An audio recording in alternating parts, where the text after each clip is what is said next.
We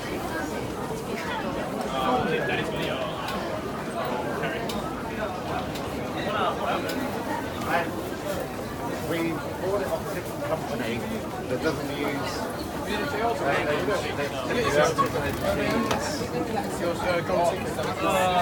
That's why the second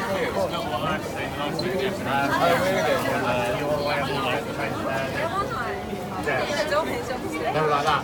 Is this just a queue to get through here? They all do like. It's 2 hours down. It's taking so long to walk through that gate. Do we need our passes to get through that gate?